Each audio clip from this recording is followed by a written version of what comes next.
Neopolis తర్వాత orange projects తో develop అవుతున్న రాజేంద్ర నగర్ లో ఇండియాస్ #1 రియల్ ఎస్టేట్ డెవలపర్ అయిన గోద్రేజ్ ప్రాపర్టీస్ నుంచి ఒక సరికొత్త ప్రాజెక్టు రాబోతుంది. ఈ ప్రాజెక్ట్ పేరు గోద్రేజ్ రీగల్ పెవిలియన్. ఈ ప్రాజెక్ట్ మొత్తం 13 ఏకర్స్ లో స్ప్రెడ్ అయి ఉంది. ఇక్కడ ఓవరాల్ గా 9 టవర్స్ ని నిర్మిస్తారు. ఈచ్ టవర్ హైట్ 33 ఫ్లోర్స్ ఉంటుంది. ఇక్కడ రాబోతున్న టోటల్ నెంబర్ ఆఫ్ యూనిట్స్ 2000+. ఈ యూనిట్స్ టైప్స్ 2, 3, 3.5 మరియు 4 BHK.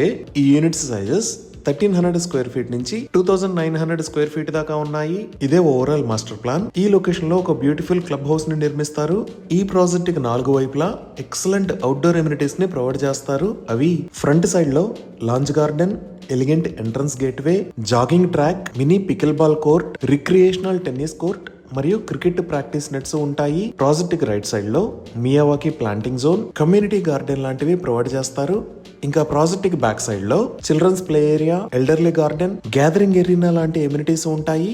ఇంకా ఇప్పుడు మనం చూస్తున్న లొకేషన్స్ లో skating rink, seating alcoves, kids and main pool లాంటి ఎమ్యూనిటీస్ ఉంటాయి. ఈ లొకేషన్స్ లో outdoor spill over, pet park మరియు అవుట్డోర్ ఫిట్నెస్ స్టేషన్స్ ని ప్రొవైడ్ చేస్తారు. ఇప్పుడు మనం చూస్తున్న లొకేషన్స్ లో pathway, tranquil garden, transition gardens ఉంటాయి. అలానే ఈ ప్రాజెక్టు లో 75,000 స్క్వేర్ ఫీట్ సైజ్ లో అల్ట్రా లగ్జరియస్ క్లబ్ హౌస్ ని నిర్మిస్తారు. ఈ club house lower ground floor లో డబుల్ హైట్ ఎంట్రన్స్ లాబీ ఉంటుంది. ఇంకా గ్రౌండ్ ఫ్లోర్ మరియు ఫస్ట్ ఫ్లోర్ ని బకింగ్హామ్ ప్యాలెస్ డిజైన్ తో ఇన్స్పైర్ అయ్యి డిజైన్ చేశారు. సో ఈ ప్రాజెక్ట్ లో ఫ్లాట్స్ ని సేల్ చేస్తున్న ప్రైజెస్ 1.10 CR నుంచి స్టార్ట్ అవుతున్నాయి.